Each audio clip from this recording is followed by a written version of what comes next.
คุยกันแน่เราบอกกับยายคำใดเข้าใจกันบ่ล่ะเข้าใจอยู่ทางนี้ทางนั้นสิเข้าใจบ่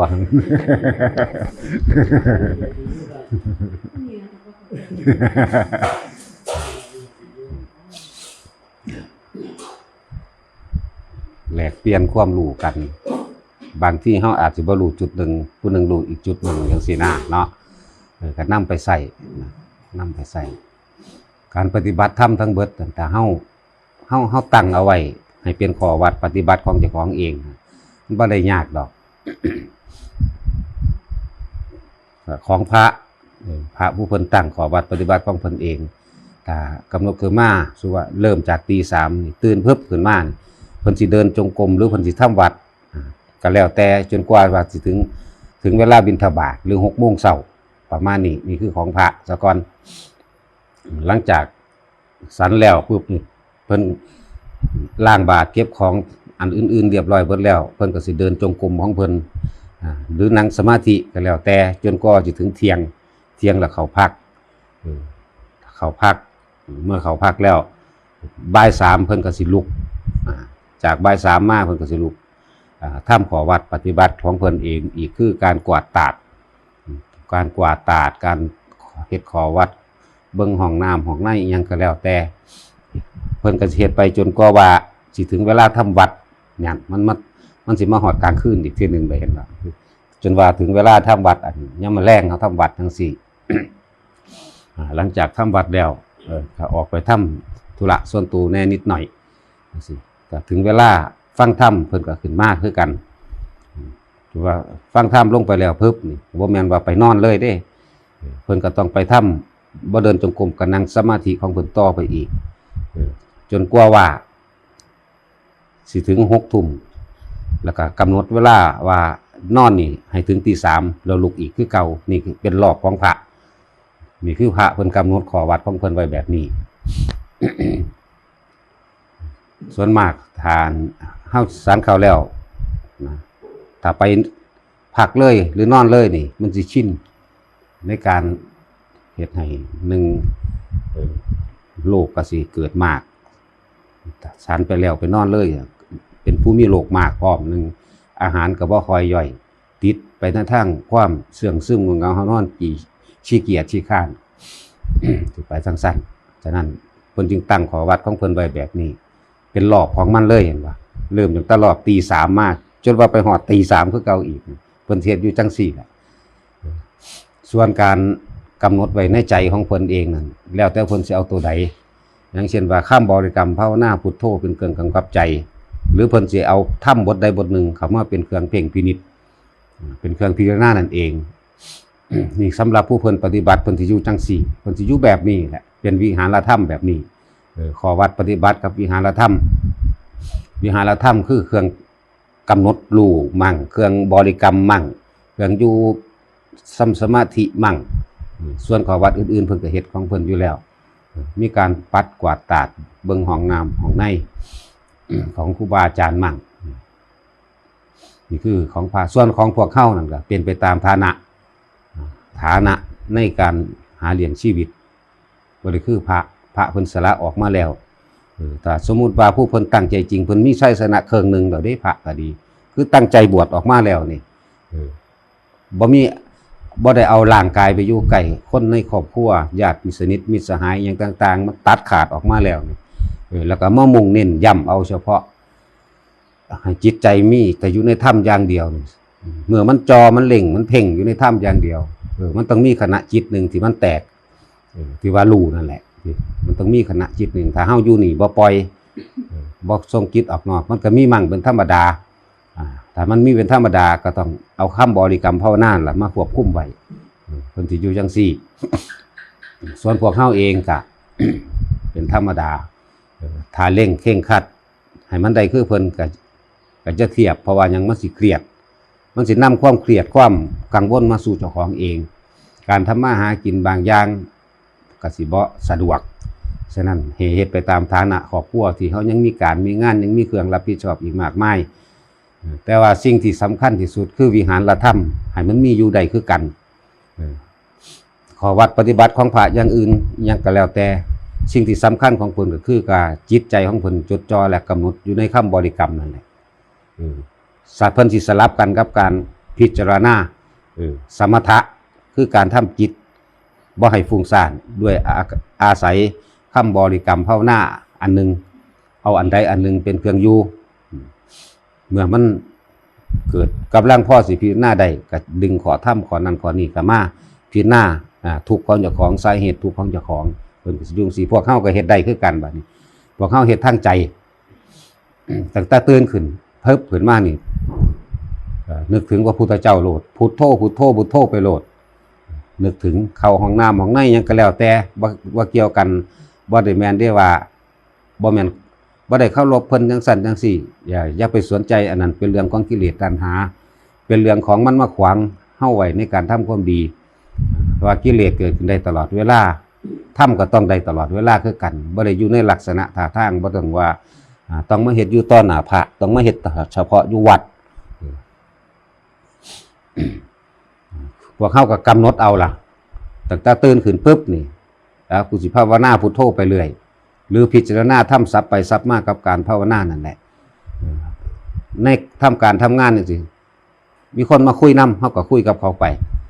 พอตะเลิกคุยปั๊บเขาก็หมุนเขามาหาคำบริกรรมภาวนาของเขาไว้หรือทำบทใดบทหนึ่งถ้ามีเวลาก็นั่งจับลมหายใจคือว่ามีเวลาจังสิทุกคนถ้ามุ่งเน้นใส่ถ้ำแล้วมันสิจัดสรรเวลาของตัวเองเอิ้นว่าขอวัดเฮ็ดให้มันเกิดความเคยชินนั่นเองมันสิจัดสรรเวลานี่คือเวลาสวดมนต์ไหว้พระ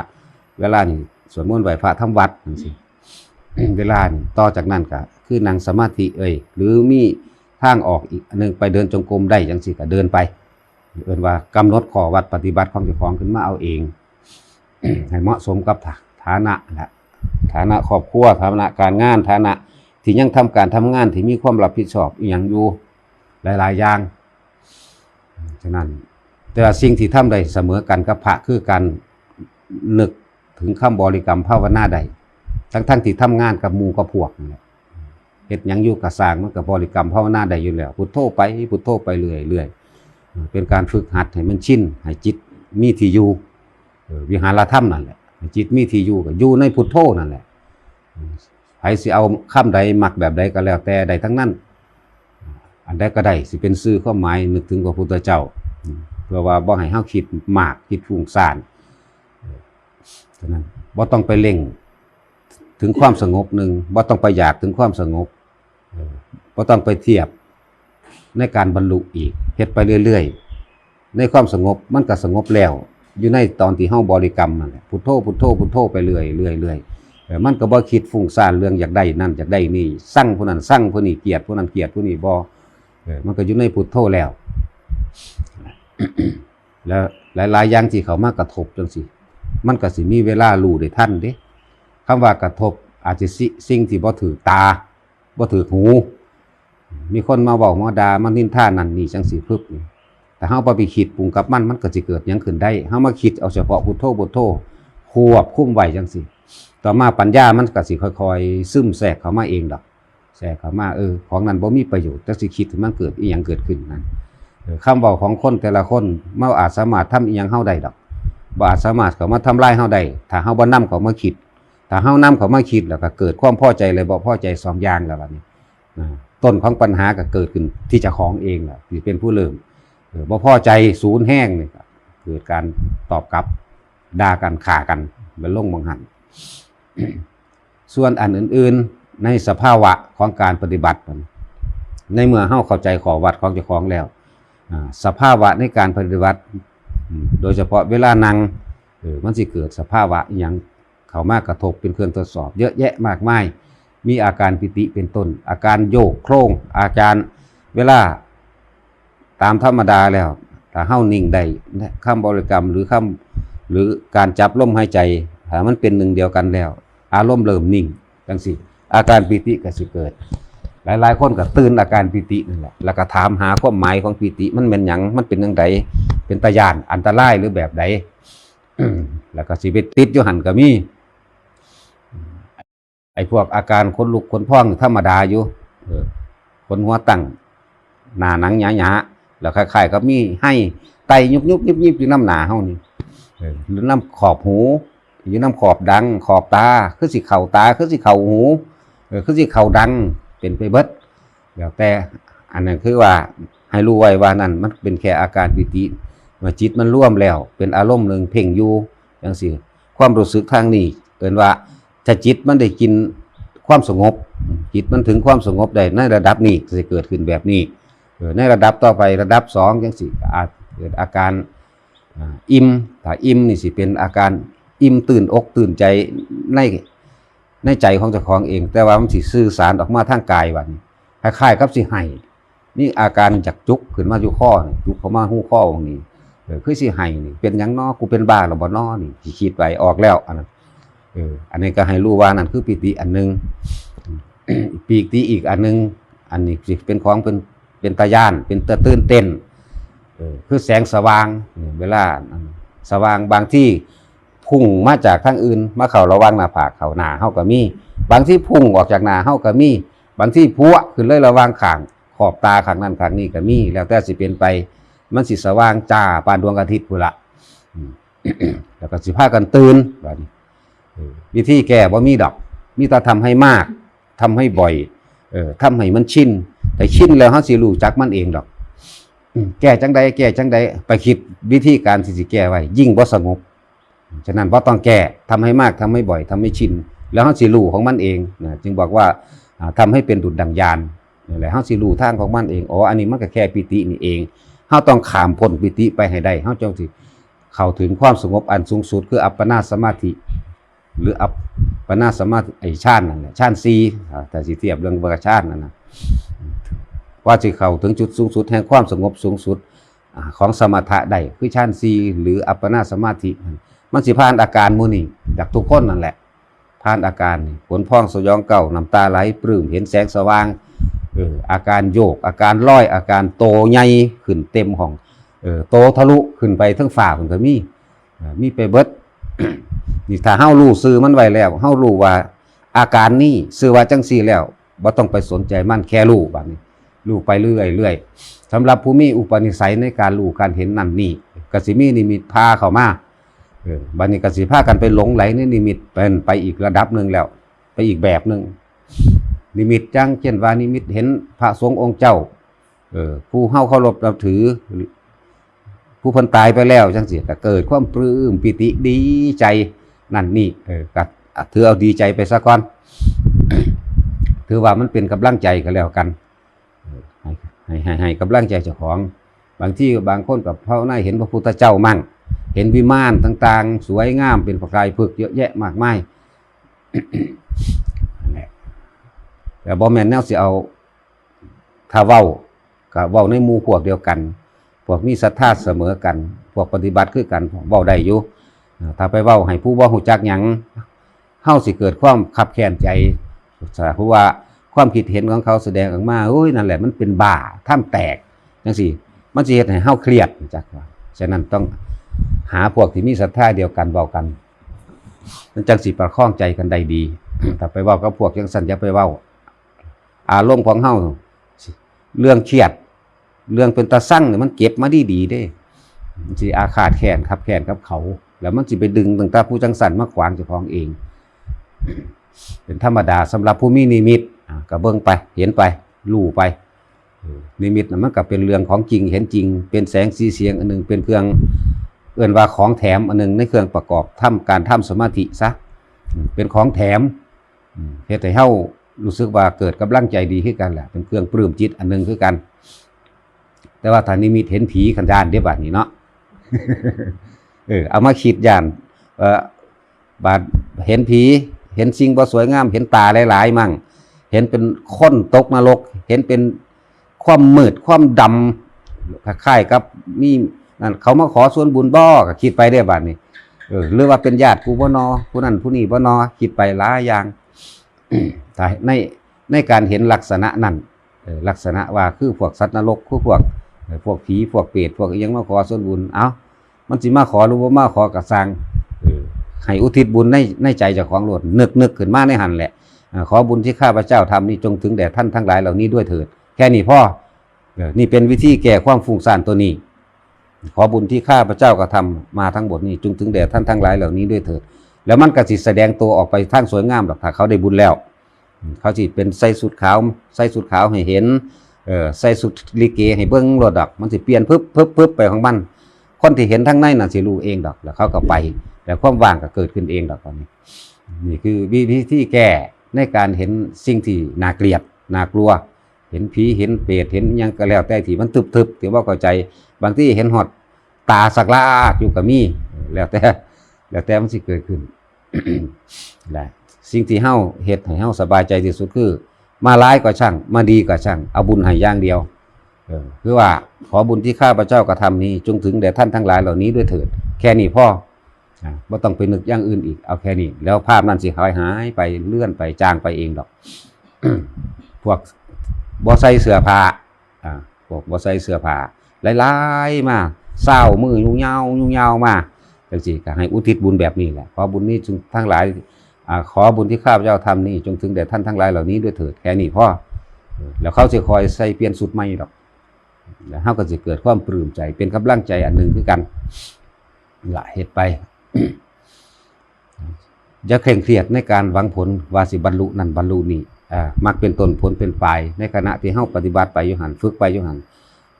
แม้แต่ความสงบก็บ่ต้องอยากเด้อเทคนิคในการปฏิบัติให้ถึงความสงบแม้แต่ความสงบก็บ่ต้องอยากก็บ่ต้องไปตั้งไว้ว่าชั้นนั่นชั้นนี่1 2 3 4แบบนั้นแบบนี้บ่ต้องให้อยู่ในคำบริกรรมภาวนากับจับลมหายใจไปเรื่อยๆ มันสงบหรือบ่สงบแบบใดเฮาสิรู้ขึ้นไปในลำดับต่อไปถ้าเฮาไปตั้งไว้มันบ่สงบเด้มันบ่ถึงขั้นนั้นเด้มันค่าคิดว่าต้องจังสั่นต้องจังซี่ต้องเป็นแบบนั้นแบบนี้คิดไป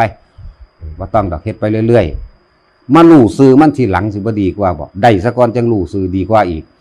ถ้ารู้ก่อนรู้คำตอบก่อนผลปฏิเจ้าของปฏิบัตินั่นน่ะมันสิฟุ้งซ่านส่วนมากถ้าคนรู้คำตอบก่อนปุ่นมันไปตั้งไว้ล่ะเป็นว่าอุปทานตั้งไว้แล้ว ฉะนั้นทุกคนตั้งแต่ตื่นขึ้นจนเท่านอนหลับอีกทีนึงอันนึงบริกรรมพุทโธไปเรื่อยๆได้บ่ล่ะนี่แหละให้ถือมาเป็นข้อวัดของเจ้าของเองเวลาบอกกับผู้อื่นก็บอกไปเวลามีธุระหยังก็เฮ็ดไปบอกไปเวลาเฮาขับรถก็คือกันก็ขับรถไปภาวนาไปในใจเจ้าของล่ะพุทโธไปเรื่อยบ่หาแต่จับลมก็ได้ดอกอันนั้นถ้ามีเวลาจังมามีเวลานั่งอันนี้จังมานั่งจับลมคู่กันถ้าเป็นปกติธรรมดาทำการทำงานนั่นนี่ก็พุทโธไปเรื่อยเฮ็ดไปเรื่อยสติสิดียิ่งกว่าปกติอีกสติเฮาสิดีในการทำงานจิตใจก็จดจ่อในการงานแล้วมันก็จดจ่อไปของมันเองในหั่นแหละการแก้ไขปัญหาเหตุการณ์ต่างๆนำการงานก็สิรู้สึกว่ามันโปร่งขึ้นแก้ปัญหาได้ดีมากด้วย มันก็มีสิ่งหนึ่งสิลึกลับเขามาซอยหนุนในการงานเฮาให้ประสบความสำเร็จเร็วหรือว่าขัดอุปสรรคต่างๆที่คอยลดหย่อนผ่อนลงเองเพราะว่าอย่างจิตใจของคนสงบคือคนมีบุญคนมีบุญแล้วเจ้ากรรมนายเวรหรือเทวดายังก็แล้วแต่เขาได้บุญแล้วเขาก็ไปเทวดาเกิดกำลังเขาก็ส่งกระแสในความสว่าง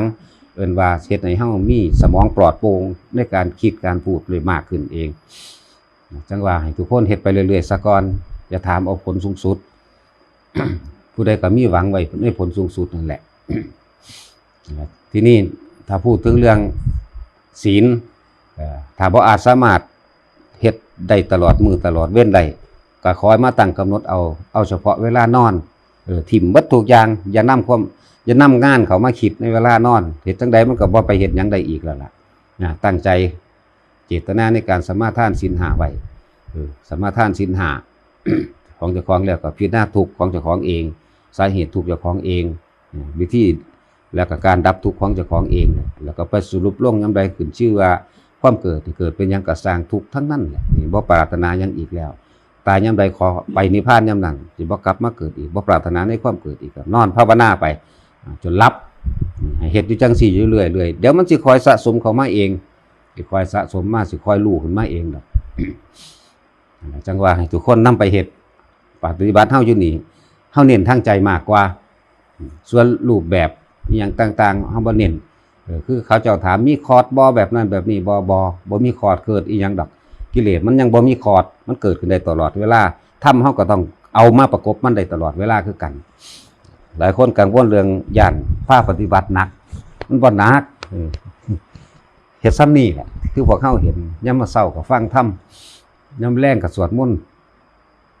ไหว้พระก็ฟังก็นั่งสมาธิแน่30-40 นาทีเท่านั้นเองแล้วก็กลับไปเฮ็ดไผเฮ็ดมันกิเลสไผกิเลสมัน